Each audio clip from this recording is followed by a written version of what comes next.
A semana começa com um dia que é praticamente um feriado, já que vai ter jogo do Brasil, porque ele passou para as oitavas de final da Copa do Mundo do Catar.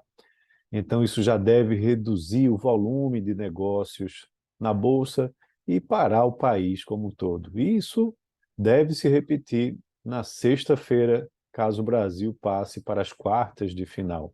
Então, será uma semana, de certa forma, curta, mas com dados importantes da economia.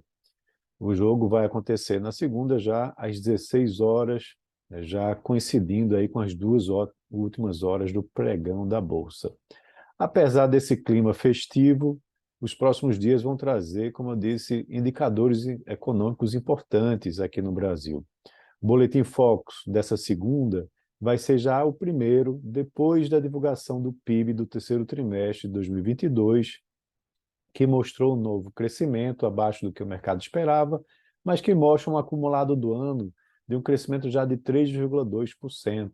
Então, novas revisões devem acontecer nessa previsão. A última reunião do ano do Comitê de Política Monetária do Banco Central vai começar na terça-feira, terminando na quarta, e provavelmente não deve haver alteração na taxa de juros do atual patamar. Ainda que haja um consenso de que a taxa Selic deve ser mantida nesses 13,75%, as atenções vão estar no que o comitê vai informar com relação à sua percepção de maior risco fiscal, né, para os investidores, né, considerando esse alto nível de incerteza, principalmente em relação à trajetória das contas públicas. O Copom deve reforçar a mensagem, né, presente já nos últimos comunicados, de que se deve manter uma política monetária vigilante, né? Então, essa é uma questão que o Banco Central quer perseverar nesse processo de desinflação até que você tenha uma convergência atingida à meta de inflação. Inclusive, esse tom do comunicado do Copom deve ficar entre o conservador e o hawkish, né, que seria de manutenção de taxas elevadas, né, até o ano que vem. O Copom também deve continuar avaliando que há simetria, mas que pode, ao mesmo tempo, endurecer o discurso, né, para dar uma maior ênfase ao risco da inflação por conta da futura política fiscal. Importante indicador também o IPCA, né, será divulgado na sexta-feira, onde há uma previsão de uma nova alta de 0,55% na comparação mensal, desacelerando em relação ao mês de outubro, né, quando o IPCA avançou 0,59%. É, Você deve ter pressão de preços sobre alimentação e domicílio, gasolina e etanol, mas, por outro lado, itens de higiene pessoal, por exemplo, devem apresentar deflação por conta dos descontos da Black Friday.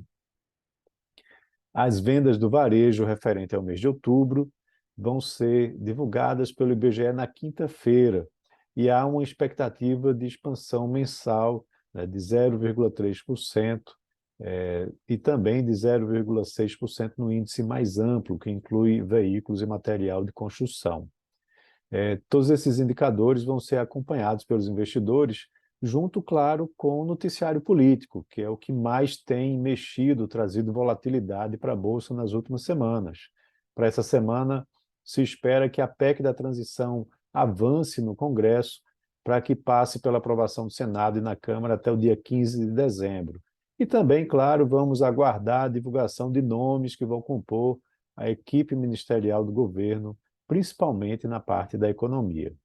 Lá fora a agenda é um pouco mais fraca, né? A semana passada teve uma verdadeira montanha-russa para as bolsas de lá de Wall Street, depois que o presidente do Fed, Jeremy Powell, injetou otimismo aos investidores quando sinalizou para uma desaceleração da alta de juros lá nos Estados Unidos, mas essa fala perdeu impacto, porque nos dois primeiros pregões de dezembro os índices fecharam em baixa, mesmo fechando a semana no positivo. Para os próximos dias, são esperados indicadores de menor relevância. O destaque é o índice de preço ao produtor na sexta-feira, que deve apresentar uma alta mensal de 0,2%. Também indicadores de performance no setor industrial e de serviços serão divulgados já na segunda, E os índices de gerente de compras, os PMIs, né, serão divulgados também na segunda. Na sexta, sai o índice de confiança ao consumidor e a pesquisa de condições de negócios. Então é isso. Um abraço a todos e tenham uma ótima semana.